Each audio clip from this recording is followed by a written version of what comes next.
మాటలు మనం ధ్యానించుకుందాం. యెషయా గ్రంథం 30వ అధ్యాయం. యెషయా గ్రంథం 30వ అధ్యాయం మొదటి నుంచి కొన్ని మాటలు.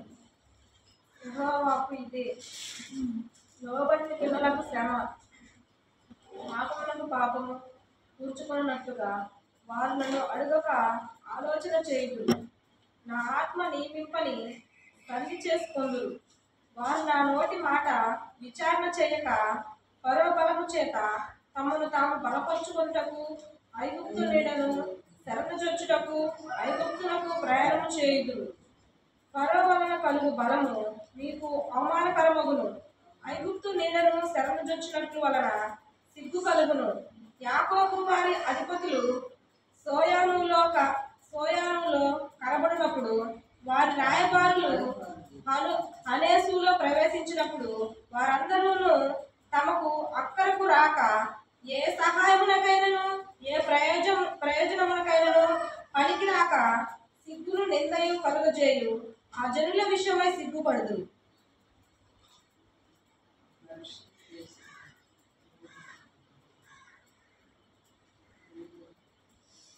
చాలు.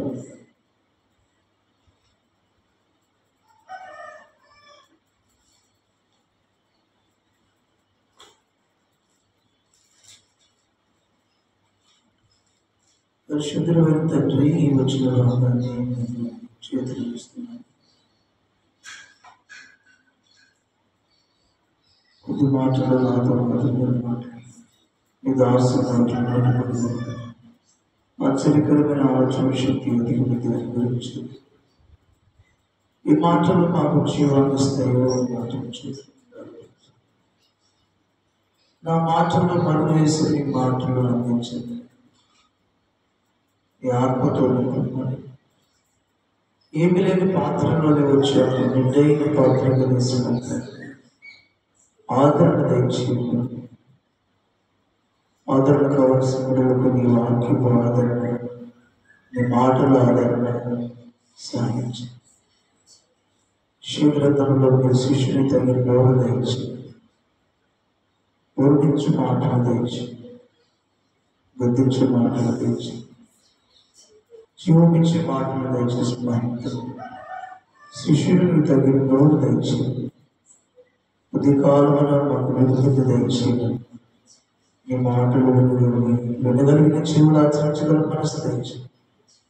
ఈ రక్తంలో మనం కడగమని మీ మాటను చిత్రం తృప్తిపరచమని యేసయ్య గల స్తుతించి ప్రార్థించి అడిగి వేడుకుంటున్నాం తండ్రి. చెప్తాం అందరూ ఆమేన్.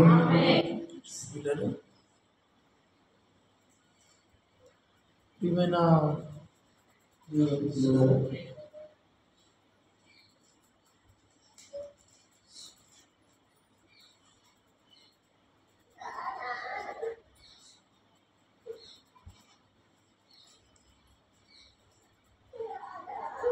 ఇరవై 29వ అధ్యాయం 19వ వచనం చదువు. యెషయా గ్రంథంలోనే యెహోవా యందు దీనులకు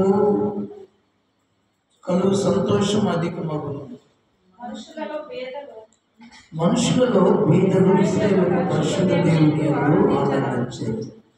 బలత్కారులు లేకపోతులు పరిహాసములు నశించారు. చాలు. కీడు చేయ ప్రయత్నించచ్చు ఒక వ్యాజ్యమును బట్టి ఇతరులను పాపముగా చేయొచ్చు. గుమ్మలో తమను గద్దించు వారిని కొట్టుకుని వలనని ఉరి ఉట్టుంచు. మాయమాటల చేత నీతిమంతుల హృదయం వారు నరకబడదు. గమనించండి పిల్లలు, దీనులకేమో సంతోషం అధికమవుతుంట. బీదలలో మనుషులలో బీదలు ఇశ్రాయేలు దేవుని యందు పరిశుద్ధ దేవుని యందు ఆనందిస్తారంట. దీనులకేమో సంతోషం, బలత్కారులకేమో పరిహాసం.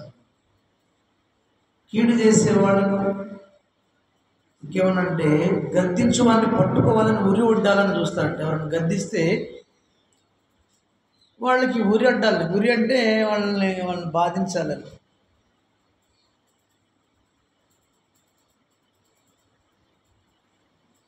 ప్రయత్నం చేస్తారంట. వాళ్ళకి ఏంటంటే బలత్కారులు అని పేరు పెట్టాడు దేవుడు. ఏం పెట్టాడమ్మా? బలత్కారులు అని పేరు. పరిహాసకులు దర్శించేదని మాట్లాడు. కాబట్టి ప్రియమైన వాళ్ళారా,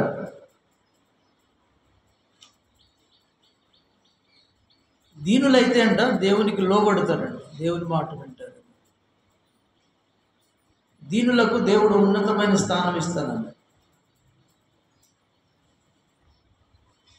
అహంకారులను ఎదిరించి దీనులకు కృప చూపిస్తాడు. దీనులు అంటే చెప్పండి, దీనులు అంటే ఎవరు? తగ్గించుకునే వాళ్ళని, ఎదిరించేవాళ్ళు కాదు. తగ్గించుకొని అన్ని విషయాల్లో దేవునికి లోబడేవారు, భయపడేవారని అర్థం లేదు. కాబట్టి ప్రభునందు ప్రియమైన వాళ్ళారా, దేవుడు అంటున్నాడు దీనుల కంట తన కృప చూపిస్తాడంట. ఏం చూపెడతాడమ్మా? మన జీవితంలో మనం అంటే ఎదిరించే వాళ్ళముగా ఉండకుండా, అహంకారులాగా ఉండకుండా దీనులుగా మనం ఉంటే తప్పకుండా ఆయన మనకు తన కృపను చూపిస్తాడు.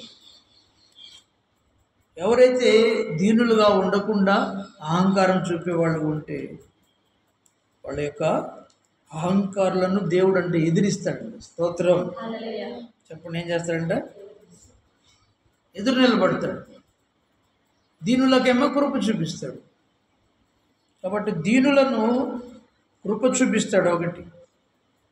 రెండవది, దీనుల కంట ఉన్నతమైన స్థానం ఇస్తాడు.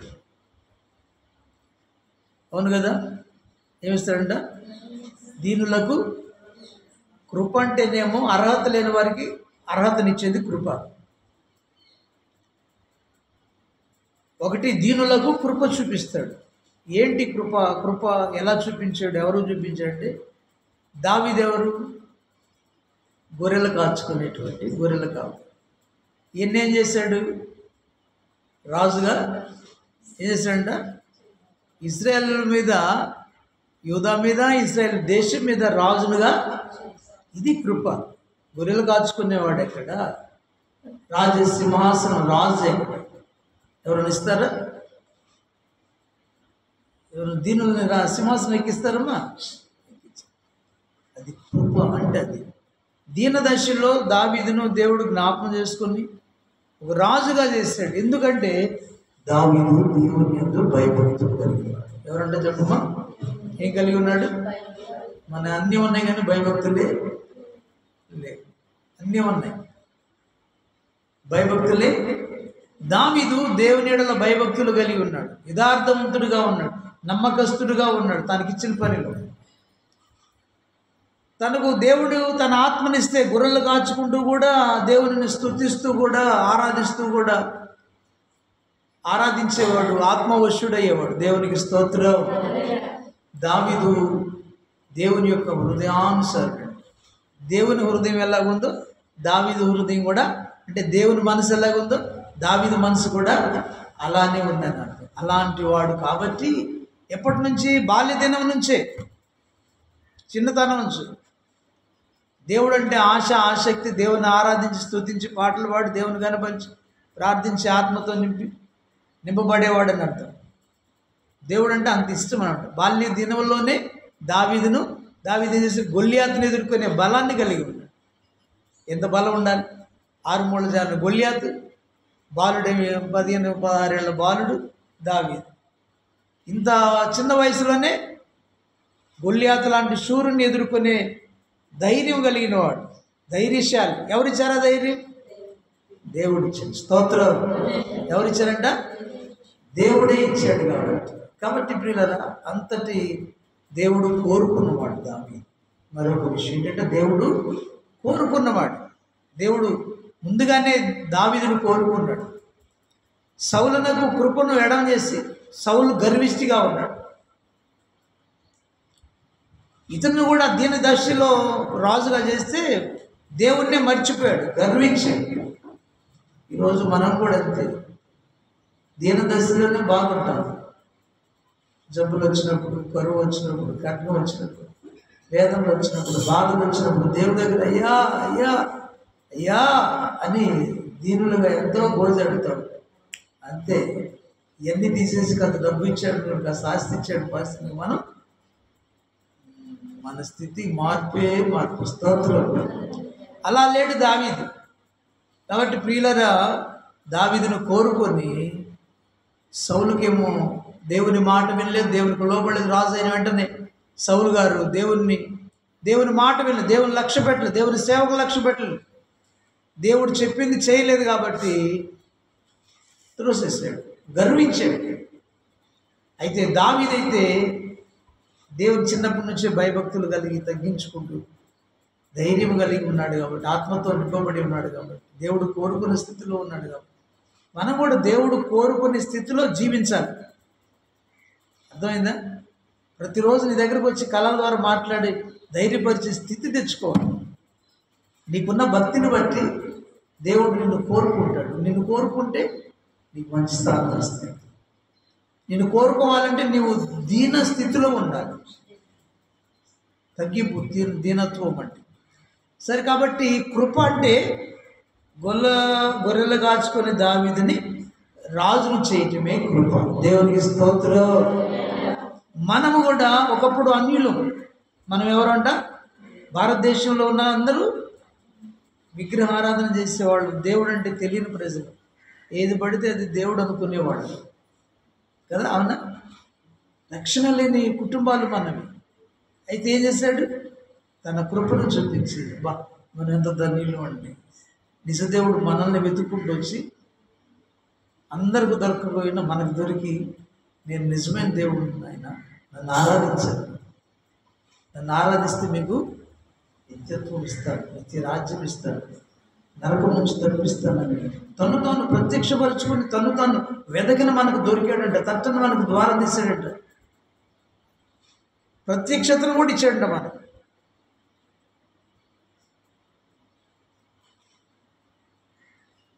ఎంత మంచి దేవుడు రక్షించాడు మనం అన్యులుగా నాశనానికి వెళ్ళవలసిన మనల్ని ఏం చేశాడంటే దేవుడు కృప చూపించి, ఏం చూపించి?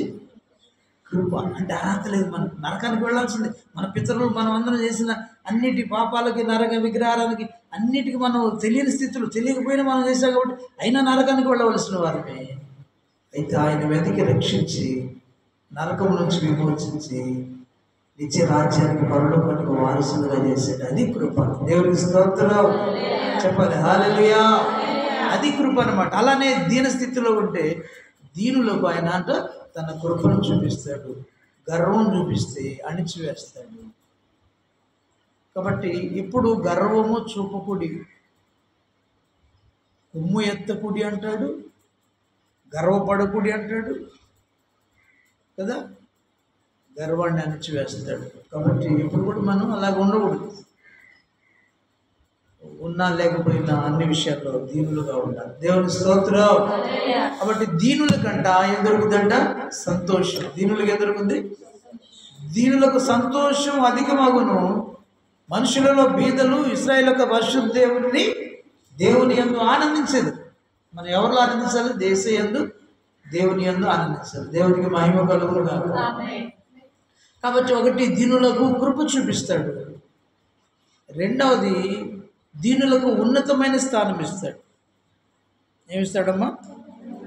ఉన్నతమైన స్థానం. మూడవది మనం గమనిస్తే దీనుల కంట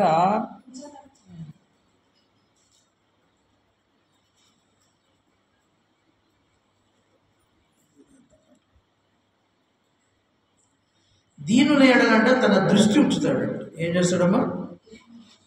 తన దృష్టిని నిలుపుతాడంట. వాళ్ళు ఇప్పుడు చూస్తాడు, నువ్వు ఎటు వెళ్ళినా నీకు ఏదైనా ఆపద వస్తున్నా ఆయన చూసి కాపాడుతాడని, దీనుల మీద తన దృష్టిని ఉంచుతాడని దేవుని వాక్యం వాడు.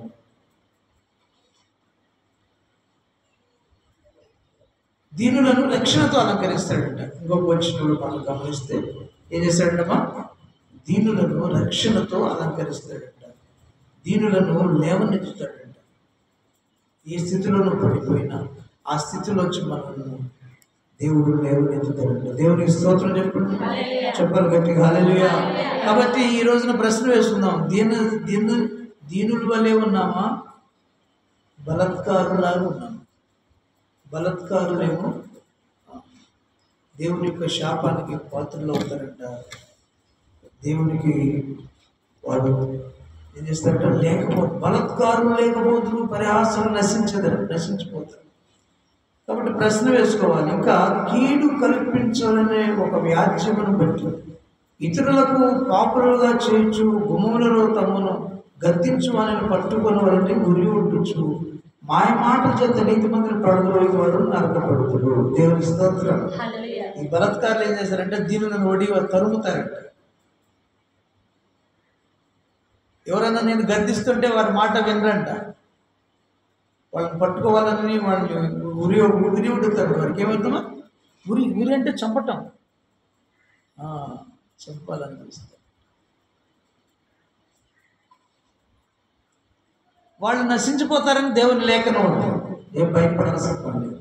ఒకవేళ నువ్వు దీనుడుగా ఉన్న దీనురాలుగా ఉన్న నిన్నేమరు తరుముతున్నా, నిన్ను గద్దిస్తున్నా, నిన్ను బాధిస్తున్నా వాళ్ళే బాధించబడతారని గుర్తు చేసుకోవాలి. దేవునికి స్తోత్రం చెప్పండి, చెప్పండి గట్టిగా హల్లెలూయా. కాబట్టి ప్రియులారా,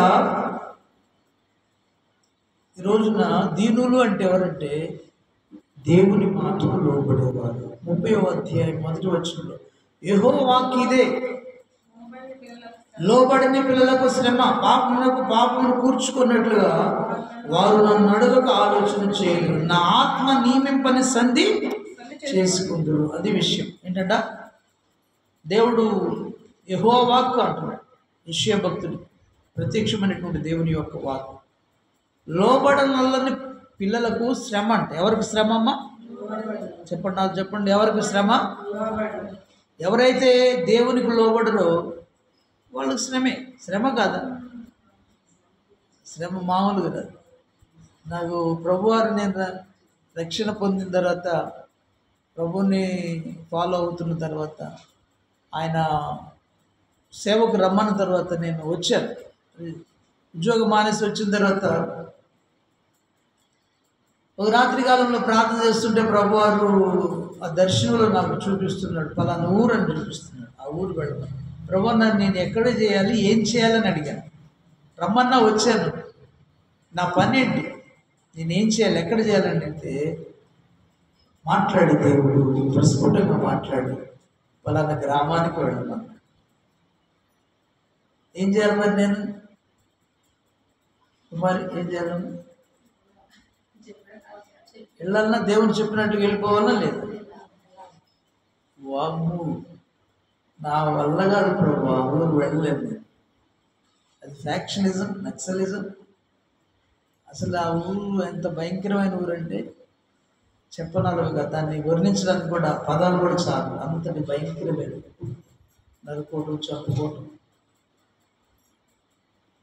ఇప్పుడు కొట్లాటలు, బాంబులు, బడిసెలు. స్తోత్రం. నా చిన్నప్పుడు 27, 28 ఉంటుంది అనుకుంటాను నా వయసు. నాకు ధైర్యం చాలు. నేను కోపిస్తుందే, నేను కూడా తగాదులు గురిగేవాడిని, నాకు కూడా అట్లా కోపం ఉంటుంది. కానీ ధైర్యం చాలా అక్కడికి పోతాను. నేను అన్నాను, పోలేను ప్రభు ఆ ఊరికి, ఆ గ్రామానికి. నాకు అందులో కోపం ఎక్కువ.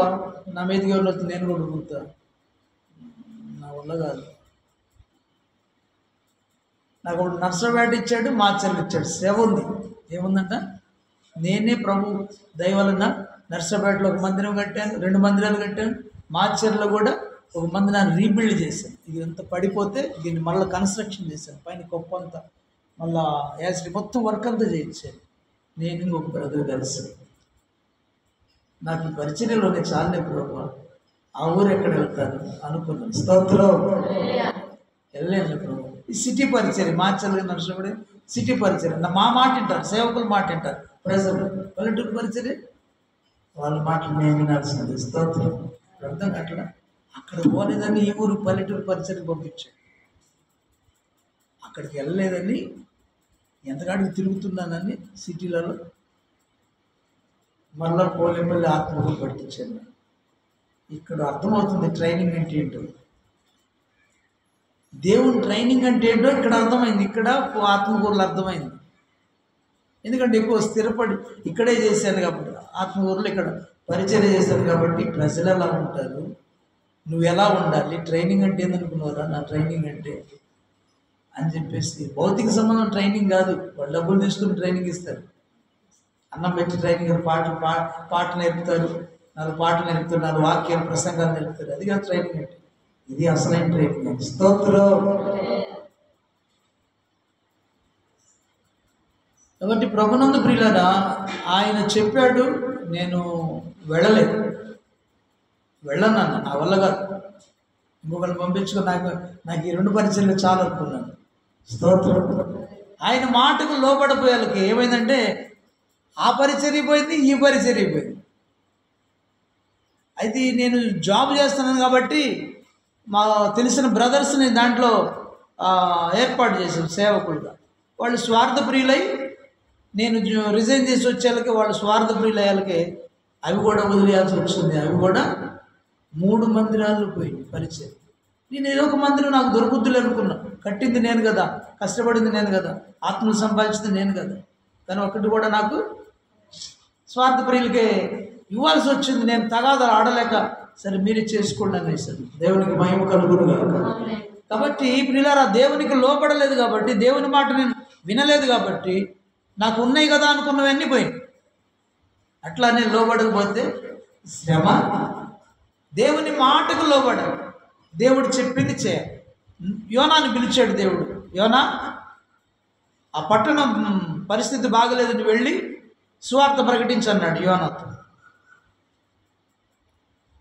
వెళ్ళాలన్నా లేదా చెప్పరంటమ్మా. నిన్ను ప్రవక్తను చేసిన వాడని నేనే, ఆత్మతో నింపిన వాడని నేనే. మరి నా మాట ప్రకారం నువ్వు నేను చెప్పినట్టు వెళ్ళాలా లేదా? వెళ్ళమంటే యోనా కూడా అది ఎదురు చెప్పాల. నేనని ఎదురు చెప్పాను, కానీ యోనా ఎదురు కూడా చెప్పకుండా, దేవుని మాట వినకుండా నినివేకి వెళ్ళమంటే ఈ వైపుకి వెళ్ళాడు, తర్షీష్కి. ఇంకొక పట్టణానికి వెళ్తున్నాడు. సముద్రం మీద ప్రయాణం చేస్తూ ఓడెక్కి హాయిగా నన్ను చూడనుకొని ఓడ అడుగు భాగంలో అరలు ఉంటాయి, పెద్ద పెద్ద పడవలు. ఆ అరలో పోయి కమ్మగా పండుకొని నిద్రపోతూ ఉన్నాడంట. స్తోత్రం. ఏం చేస్తున్నామా? దేవుని మాట వినలేదు, సరే మరలా తప్పించుకోవడానికి ఇటు వేరే పట్టణానికి వెళ్తున్నాడు. వెళ్ళటమే కాదు, ఆయన కనపడకూడదని ఓడ అడుగు భాగంలో పోయి నిద్రపోతున్నాడు. స్తోత్రం. ఎన్ని తప్పులు చేస్తున్నాడు చూడండి. దేవుడు చూడడం అనుకుంటున్నాడు ఏమో తెలుసు ఆయనకి. అయినా పోయి నేను వెళ్ళను, నేను చెప్పను మాట అని నిద్రపోతామన్నాడు. ఏం చేశాడు దేవుడు? తుఫాన్ పంపించాడు. లోబడకపోతే శ్రమ. ఎంత శ్రమ వచ్చింది? ప్రాణాపాయం వచ్చింది. ఏమొచ్చిందమ్మా?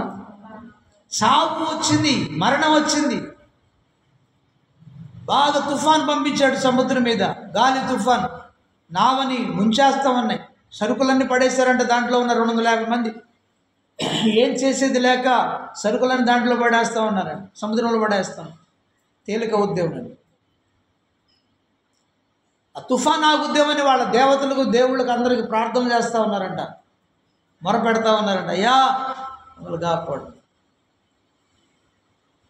ఎవరు కాపాడతారు? లేని వాళ్ళు కాపాడతారా?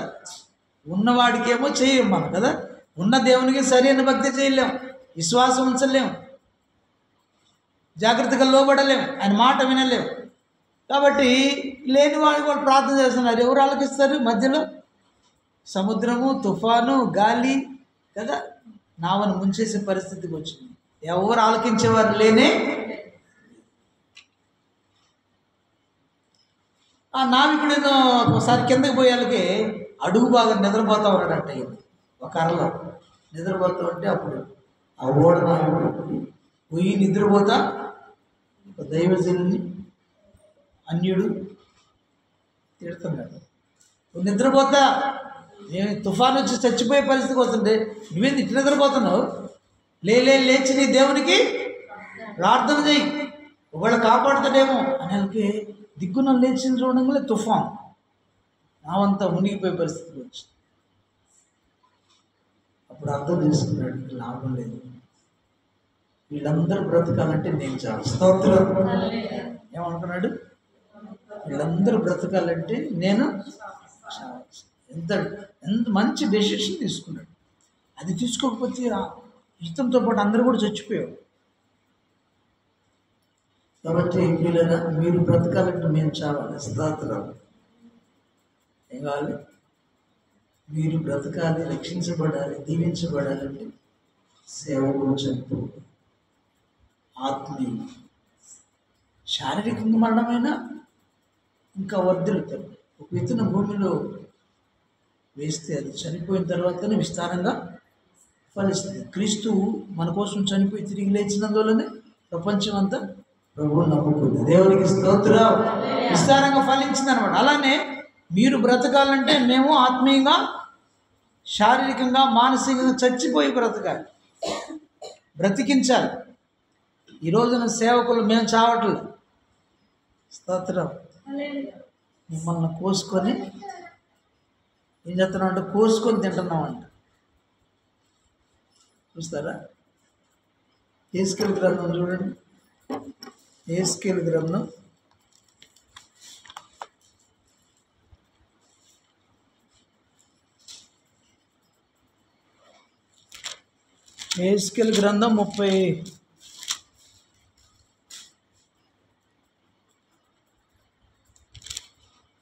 34వ అధ్యాయం.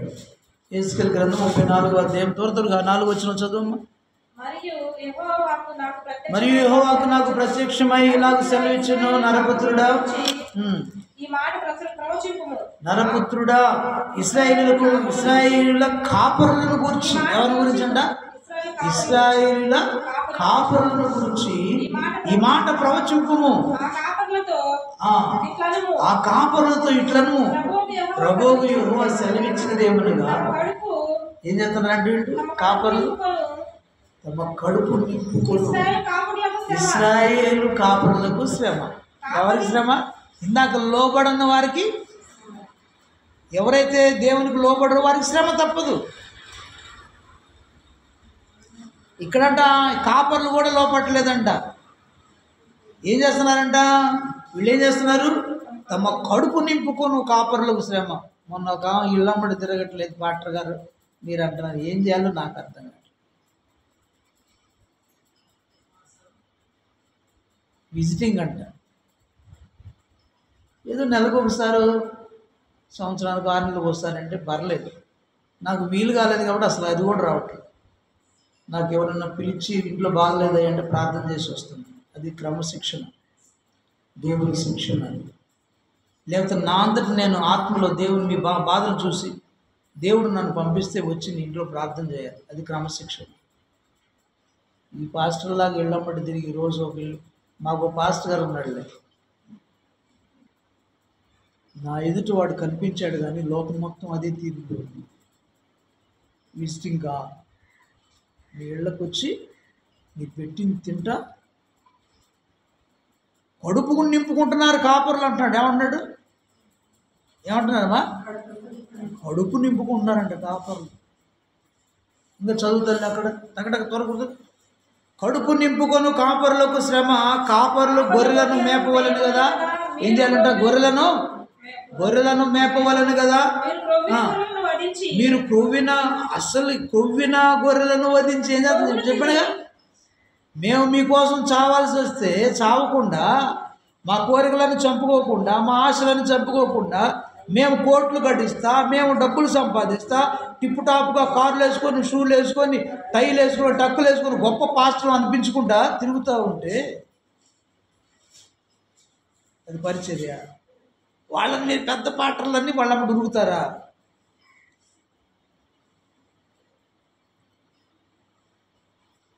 క్రొవ్విన వాటిని వధించి, క్రొవ్విన గొర్రెలను వధించి క్రొవ్వును తిని బొచ్చును కప్పుకుంటామంట. మరి మిమ్మల్ని అంట కోసుకొని తింటున్నామంట. కోసుకొని మిమ్మల్ని మీ చర్మాన్ని బొచ్చు కప్పుకుంటున్నామంట. గొర్రెలు బొచ్చు కప్పుకుంటారు సేవ, అట్లా కప్పుకుంటున్నామంట. చదువు. గొర్రెలను మేపరు. ఏం చేయాలంట? శ్రేష్టమైన వాక్యం కాదు వాళ్ళకి కావాల్సింది. కల్పనా కథలు 4 మాటలు చెప్పటమే హాయిగా. సరిగా మేపరంట. బలహీనమైన వాటిని బలపరచరు, రోగము గల వాటిని స్వస్థపరచరు, గాయపడిన వాటిని కట్టుకట్టరు, తోలివేయబడిన వాటిని మరలా తోలుకొనిరారు, తప్పిపోయిన వాటిని వెతకరు. అది మాత్రమే గాక మీరు కఠిన మనస్కులై బలత్కారముతో కట్టిన మనసుకులై బెత్తం తీసుకొని వెళ్తా ఉంటాం. లే కూర్చోంటాం. ఏమంటాం? తేండి దశమ భాగాలు, తేండి కానుకలు ఏలటం. కాబట్టి కఠిన మనస్కులై వారు మిమ్మలను ఏలుదురు. కాపరు లేక ఇవి చెదిరిపోయి సకల అడవి మృగములకు ఆహారమైన అడవి మృగాలిక వీడు సరిగా కాయట్లేదు, సరిగా మేపట్లేదు, కాబట్టి కట్టట్లేదు, గాయాలు కట్టట్లేదు కదా. ఏం చేయాలంటే బలహీనమైన వాటిని బలపరచలేదు, రోగాలు స్వస్థపరచలేదు, గాయపడిన వాడు కట్టలేదు, తప్పిపోయిన వాటిని వెదగి తోలుకొని రావట్లేదు. కఠిన మనసులో బలత్కారంతో వెళ్తున్నారు. కాబట్టి ఈ గొర్రెలు ఏమవుతున్నాయి? ఈయన మనకు లాభం లేదని అడిగిపోతున్నాయి, వెళ్ళిపోయి చెదిరిపోయి ఏమవుతున్నాయి? అడవి మృగములకు సకల అడవి మృగములకు ఆహారం అవుతున్నవి. స్తోత్రం. అడవి మృగాలంటే అడవి మృగాలు. ఇప్పుడున్న మృగాలు అడవి మృగాల్లో కనపడవు. రైజులుడక్క ఎలా ఉంటాయి? దూతి ఈ మృగాలు బాగా పైకి కనపడవు. చక్కగా బాగుండదా? ఏంటక్క ఎలా ఇవి నైస్గా చేస్తారు శుభార్త. ఇవి మృగాల్లా కనపడవు, గొర్రె చర్మం కప్పుకున్న తోడేళ్ళలాగా. దేవుని స్తోత్రం. పైకేమో గొర్రె, లోపలేమో తోడేళ్ళ స్వభావం. లాభాన్ని ఆపేక్షిస్తారంట. మీకు సువార్త చెప్పినా ప్రార్థించినా మీ ద్వారా లాభం కావాలని ప్రయత్నం చేస్తారంట ఈ కాపర్లు. దేవునికి స్తోత్రం చెప్పండి. కాబట్టి చదువు అమ్మాయి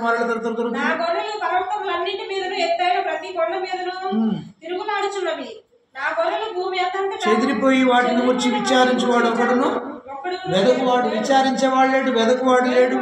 కాబట్టి కాపర్లారా యెహోవా మాట ఆలకించుడి. కాపర్లు లేకుండా నా గొర్రెలు దోపుడు సొమ్ము, సకలమైన అడవి మృగములకు ఆహారమైన.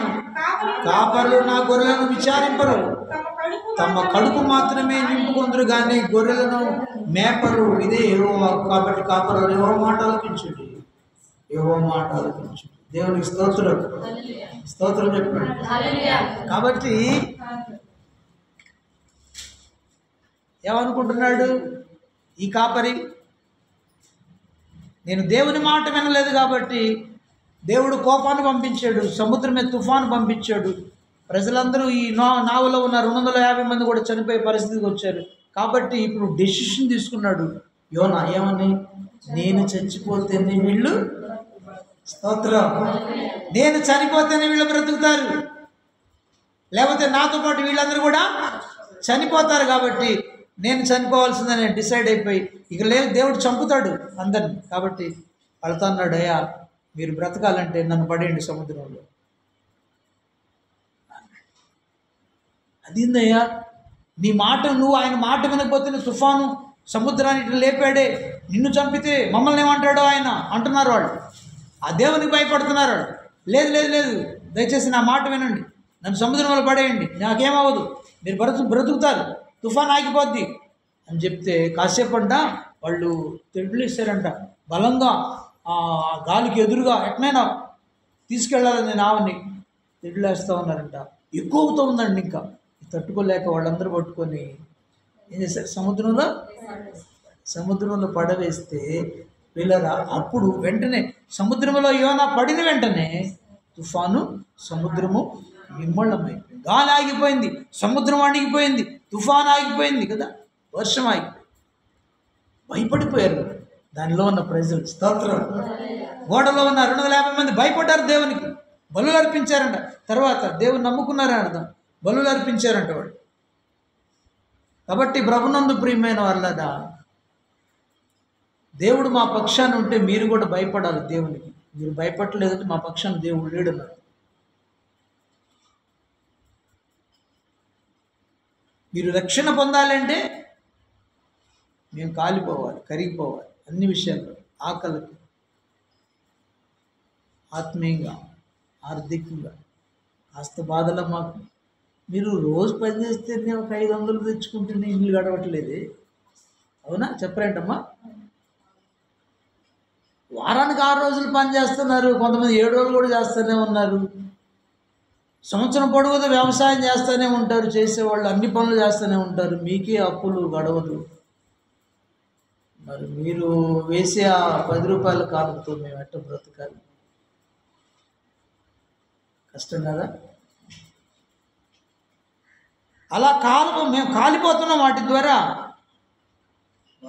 కాలిపోతున్నాం. కరువు ద్వారా, ఖడ్గం ద్వారా, బాధల ద్వారా. అమ్మ అంటే చావు, నీ అమ్మ అంటే చావు. విజిటింగ్ రాకపోతే ఒక చావు. వస్తే పాటర్ గారు ఇళ్ళమ్మడి పడ్డాడని అదొక చావు అంటున్నాను.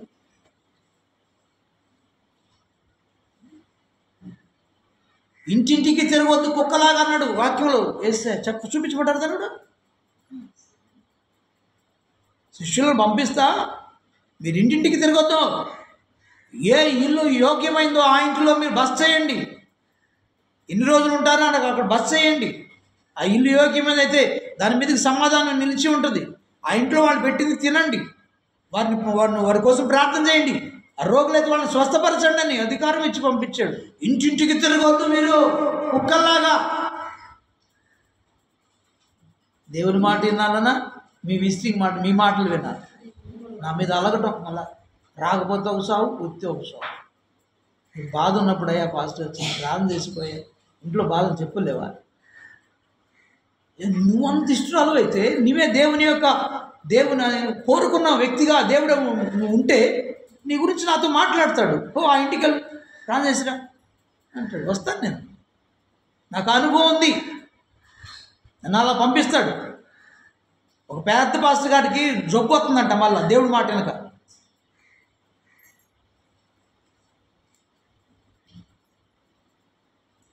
అప్పుడు 300-400 మంది పెద్ద పాస్టర్లే, ఇప్పటిలాగా కాదు పెద్ద బాగా. అప్పుడు 300-400 మంది. అహంకారం చూపాడు, తలెత్తాడు. వాడికి పలాంది రాబోతుంది, పోయిరప్పని పోయి చెప్పి రాపోరా అన్నాడు. నేను పోను ప్రభువా, ఇంకొకటి పంపించుకో, నీకు ఇష్టం వాడి దగ్గర నేను పోను అని దేవునికి ఎదురు నిలబడి. అట్లా నీ కష్టం వస్తే దేవుడు నువ్వు ఇష్టరాలు అయితే పంపిస్తాడు. 2 నెలల వరకు పోలే, 3 నెలల్లో మళ్ళీ చెప్పాడు, నువ్వు వెళ్ళు అన్నాడు. సరే వెళ్తాను ప్రభు. వచ్చింది పోమన్నాడు. పోయాను, తగ్గించుకొని వెళ్ళా వాడి దగ్గరికి. నేనంటే జనం లేని పాస్టర్, మందిరంలో పాస్టర్ ఉంటున్నాను, పొలంలాగా తీసేస్తున్నాడు వాడు. సేవకులను తీసేస్తే మీకు అదే ఎవరికైనా సరే, సేవకుని చేర్చుకుంటే ప్రతిఫలాలు ఉంటాయి, ప్రవక్తను చేర్చుకుంటే ప్రవక్త ఫలాలు ఉంటాయి, శిష్యుడని చేర్చుకుంటే శిష్యుని ఫలాలు. గుక్కిడి చదివిస్తే వాటి ప్రతిఫలం పోగొట్టుకున్నాడు. సేవకుల గురించి వారి పాదాలు సుందరాలు అంటారు. నమ్మకమైన సేవకుని ఇంట్లోకి పెడితే ధన్యురాలు అన్నాడు.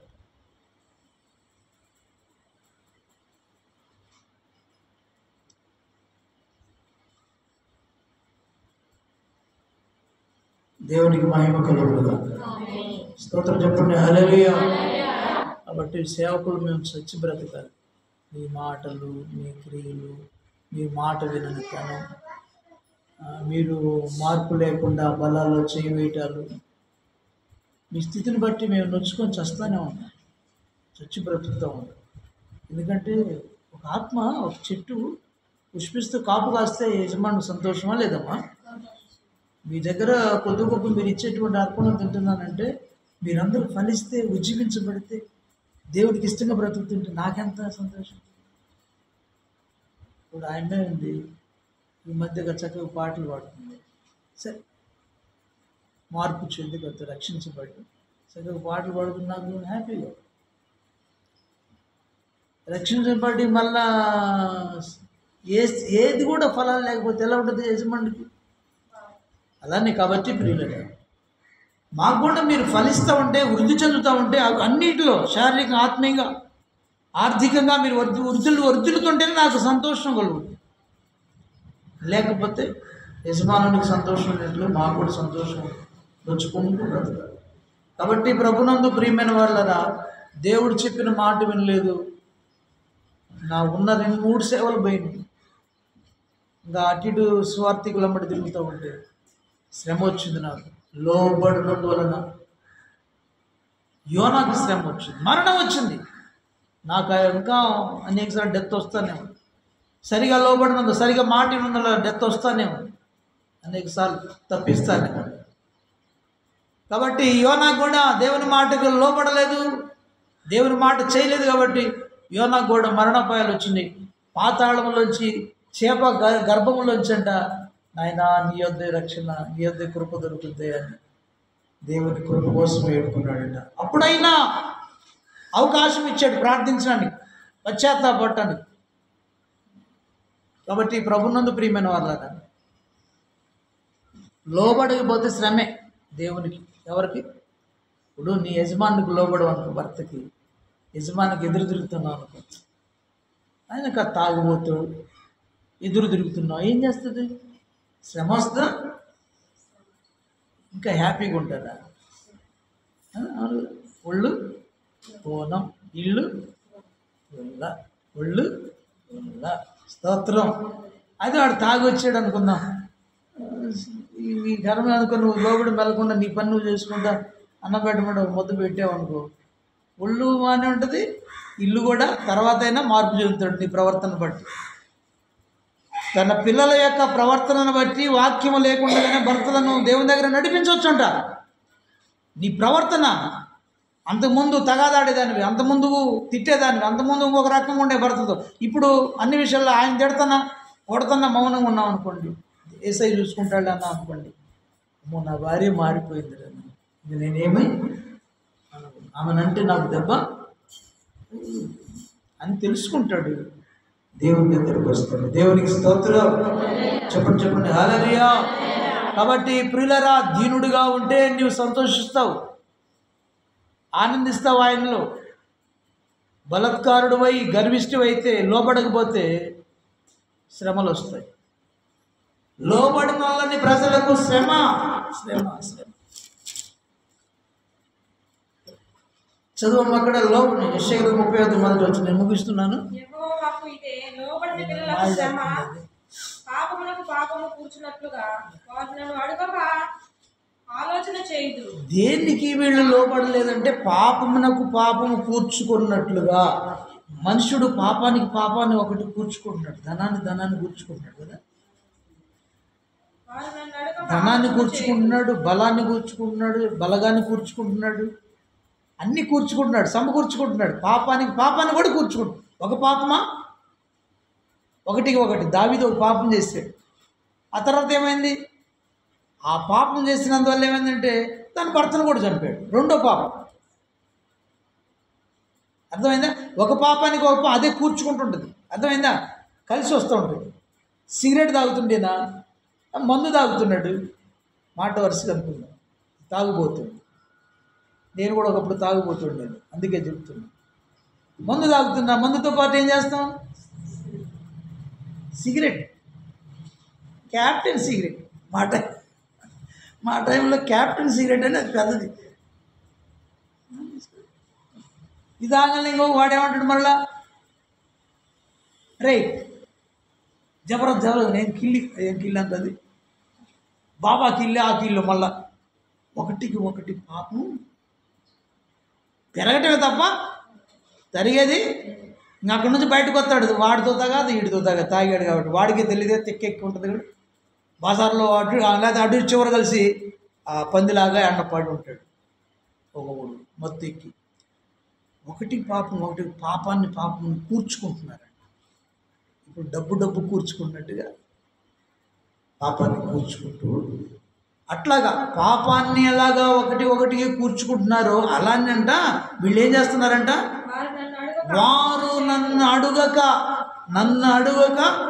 ఆలోచన చేయుదురు, నా ఆత్మ నియమింపని సంధి చేసు. ఇది పాపాన్ని మనిషి అట్ట కూర్చుకుంటున్నాడో అలాగనంట వీళ్ళంట ఆయనను అడుగక ఏం చేస్తున్నారంట, ఆలోచన చేస్తున్నారంట. అంటే దేవుని ఆలోచన తీసుకోకుండా ఆయనను అడగకనే మనం సొంత ఆలోచనలు, ఒక ఆలోచన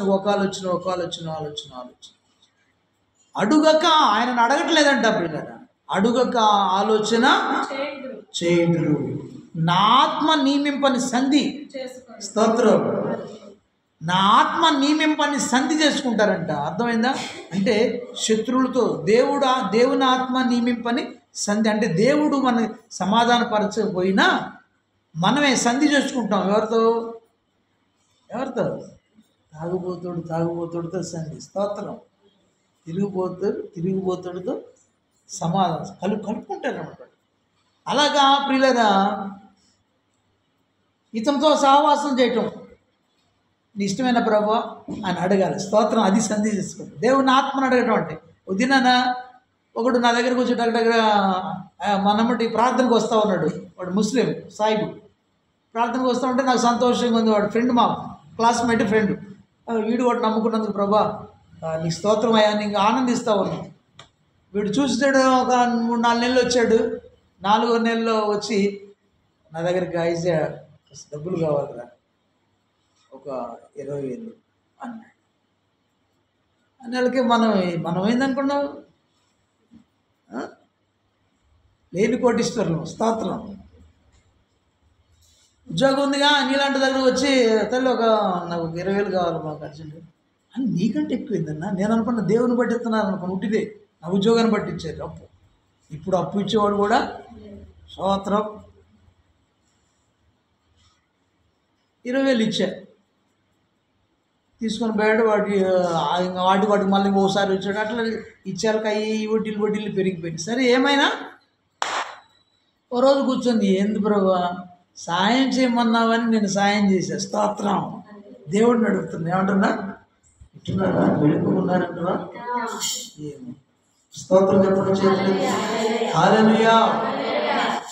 ప్రార్థనలో కూర్చున్నాయా, ఈ వడ్డీ ఎక్కువైందయ్యా, వాడికి వడ్డీ కట్టలేక వస్తున్నానయ్యా, వాడికి డబ్బులు నువ్వు సాయం చేయమంటే కదా నేను చేసింది, నాకు ఇప్పించు ప్రభు ఆ డబ్బులు అని అడుగుతున్న ప్రార్థనలు.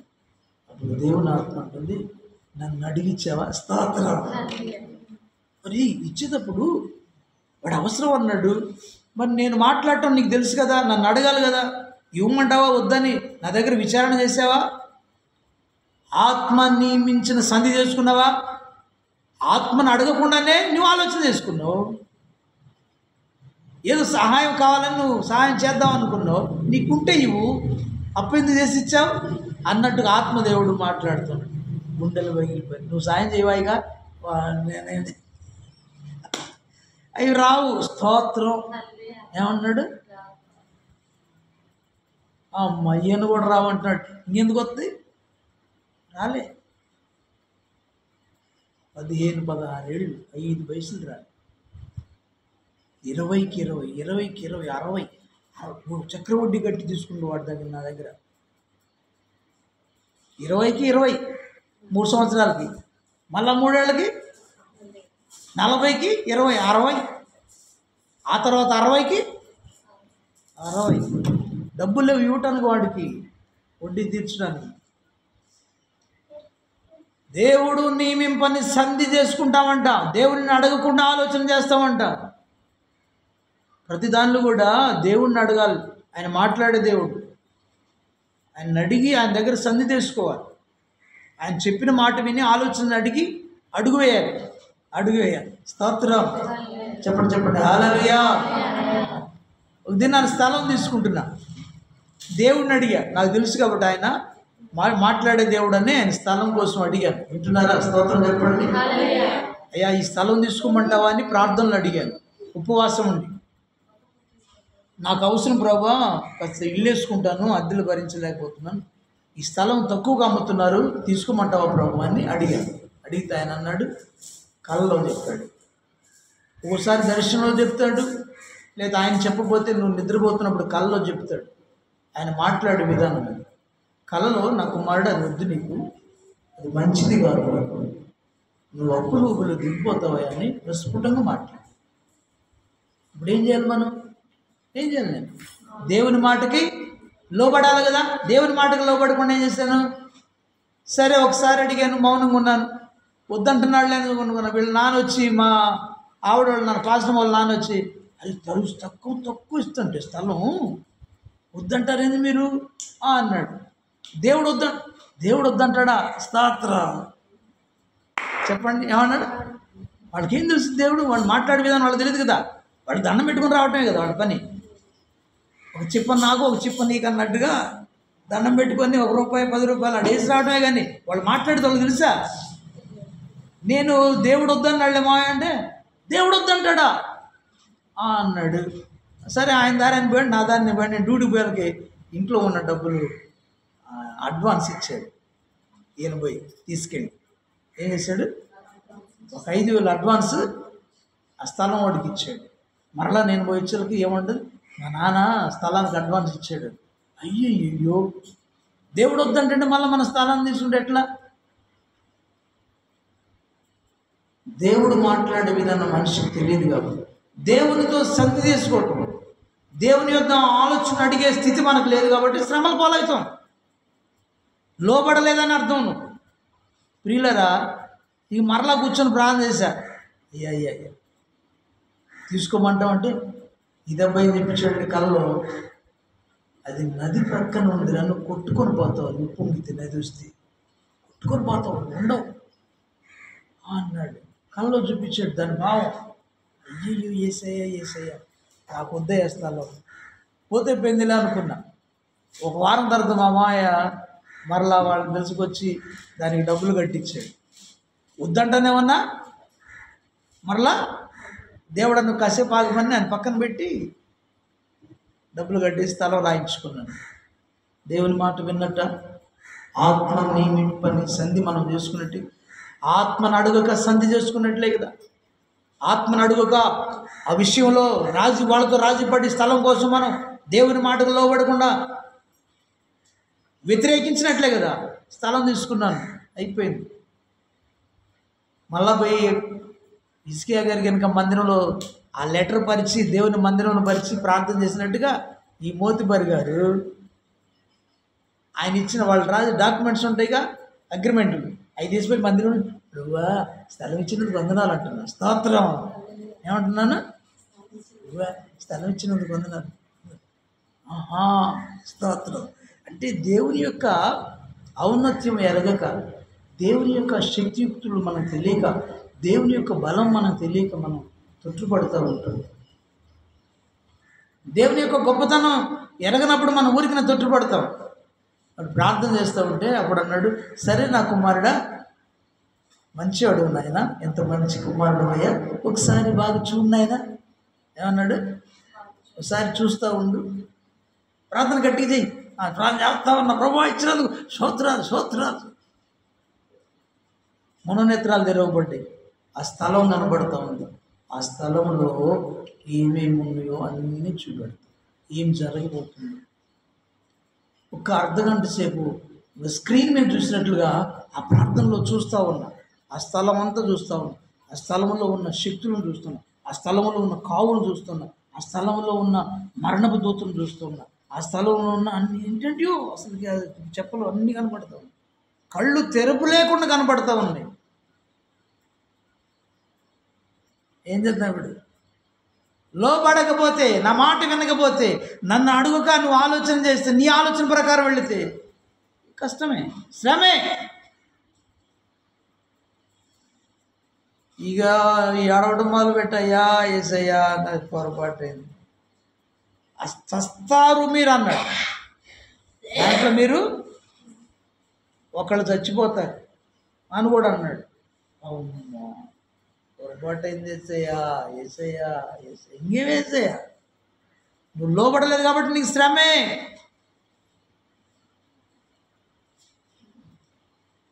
దేవుడు చెప్పినట్టుగా అప్పుల్లో దిగిపోయాను కంప్లీట్గా. అప్పటి వరకు నాకు అప్పులు తెలియదు. భయంకరమైన అప్పుల్లో అది చెప్పినట్టు అప్పుల్లో దిగిపోయాను. అక్కడ మరణం వచ్చింది. అయితే ప్రార్థించినందువలన కాపాడాడు, మరణాన్ని తప్పించాడు. అప్పులు తప్పించలే, ఆయన శాపాలు తప్పించలే, శక్తులు తప్పించలే. కాబట్టి ప్రియులారా, దేవుని అడుక్కున్న ఆలోచన ఏది చేయగలదు. ఎందుకంటే మన దేవుడు మాట్లాడే దేవుడు కాబట్టి, నువ్వు అడిగిన దానికి జవాబు ఇస్తాడు కాబట్టి, అవునా కాదని చెప్తాడు. వెళ్ళమంటావా వద్దంటావా అంటే ఆయన ఇష్టమైతే వెళ్ళమంటాడు, లేకపోతే వద్దంటాడు. ఇక్కడ చేయమంటావా అంటే ఆయన ఇష్టమైతే చేయమంటాడు, లేకపోతే వెళ్ళిపోమంటాడు. ఈ చీర కొనుక్కోమంటావా ప్రభు అంటే ఆయన ఇష్టమైతే కొనుక్కోమంటాడు, లేకపోతే వద్దంటాడు. చీరేగా, నగేగా, స్థలమేగా, పొలమేగా, మనకు అవసరమైనవే కదా అనుకుంటే ఆయనకి ఇష్టం లేకపోతే అవి మనకి శ్రమనే తెస్తాయి. దేవునికి స్తోత్రం. కాబట్టి ప్రభునందు పిల్లగా ఓ భయంకరమైన శ్రమ వచ్చింది, పైకి లేవలేకపోతున్నా, ఉప్పుల్లో వచ్చి వడ్డీలు కట్టలేక అల్లాడిపోతున్నా. లాభం లేదని తెగనమ్మేసేస్తాను. తెగనమ్మేసి అప్పులో కట్టేసి అమ్మిన తర్వాత నేను మళ్ళా ధన్యుడిని. స్తోత్రం. చెప్పండి హల్లెలూయా. అవును. కాబట్టి ప్రియులారా అంటున్నాడు కదా, ప్రతిదీ కూడా ఆయన అడగాలి. మనం ఏం చేయాలంట? ఇప్పుడు మొన్న ఒక ఆమె ప్రార్థన చేయమని, అయ్యా అమ్మాయి పెళ్ళయ్యా, పలానా ఊరోళ్ళు వచ్చారు, ప్రార్థన చేయా అని. నేను ప్రార్థన చేశాను. ప్రభు వారు ఒకసారి చెప్తే నాకు ఒక్కసారి వితిన్ సెకండ్స్లో నాకు ఆ కృప ఉంది. వితిన్ సెకండ్స్లో నాతో అవునా కాదని చెప్పేటువంటి కృప నాకు ఆయన ఇచ్చాడు. నా గొప్పతనం కాదు. చేశాను. ఒక రోజులో చేశాను, 3 రోజులు, 2-3 రోజులు చేశాను. ఏం మాట్లాడాలి అంటే ఇది ఆయనకి ఇష్టం లేదని అర్థమైంది నాకు. మరలా చేస్తూ ఉంటే ఇదబ్బా ఆ అమ్మాయి మెడ మీదకి కత్తి వస్తుంది అన్నాడు. కత్తి పెట్టారు మెడ మీద, తల ఉంచింది, కత్తి పెట్టింది. అంత ఆపుద. నేను ఇది చెప్పేలోపుగా ఆయమ్మ ఏమందంటే, అన్న నాకు కనబడింది అన్న, అసలు వాళ్ళు మేము మాట్లాడుకున్నట్లుగా, సంబంధం కుదుర్చుకున్నట్లుగా, పెళ్ళి అయితే నా ఒప్పందానికి వచ్చినట్లుగా ఎన్ని కనపడుతున్నాయి అన్న. నేను మౌనంగా. అయితే మంచిదండి, ప్రభు దయ.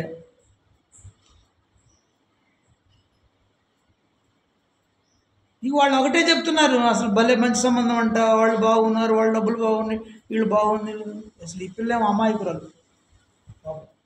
నాకు తెలుసు ఆమె 10th క్లాస్ చదివి. అమాయకురాళ్ళు ఏం తెలీదు బాబు. వాళ్ళే మేధావులు, అందులో నైజాం వాళ్ళు. స్తోత్రం. వాళ్ళు ఏమంటారు, ఇది ఊరు, అది ఇటు మిరియాలు కూడా కిల్లు అంటారు. యాడో ఇక నేను చెప్పలే వాళ్ళకి, చెప్పదలుచుకోండి. నాకెందుకు, కనబడ్డప్పుడు నేను కూడా ప్రార్థన చేస్తలేమో, నాకేం కనిపించలేదమ్మా. ఇక నేను దాటేసి అప్పటి వరకు. ఇది కనపడిన తర్వాత వాళ్ళు నన్ను అడగలేదు, ఇది కనపడిన తర్వాత వాళ్ళు నన్ను అడగలేదు. కాబట్టి ప్రభునందు ప్రియమైన వాళ్ళారా, దేవుణ్ణి అడిగి ఆలోచన చేయాలి. మన దేవుడు మాట్లాడే దేవుడు కాబట్టి ఆయన చెప్పిన అడిగితే ఆయన అడిగాడు, ఆయన చెప్తాడు. ఆ ప్రకారం మనం చేస్తే మనం ధన్యులం అవుతాం. లేకపోతే లోబడకపోతే మనకు శ్రమలే. లోబడని పిల్లలకు శ్రమ, కడుపు నిప్పు కాపర్లకు శ్రమ. ఇంకా అవన్నీ చెప్దాం అనుకున్నాను శ్రమల గురించి. దేవుడి మాటలు మనం ఇంట్లో దీవించి మనం ఆయన అడిగి ఆలోచన చేసేవాడుగా మనం చేయునుగాక. ఆయన ఆత్మ నింపే సంధి చేసుకునే వారుగా మనం చేయునుగాక. చెప్పండి ఆమేన్. దేవుడి మాటలు మనం ఇంట్లో దీవించుగాక. ఆమేన్.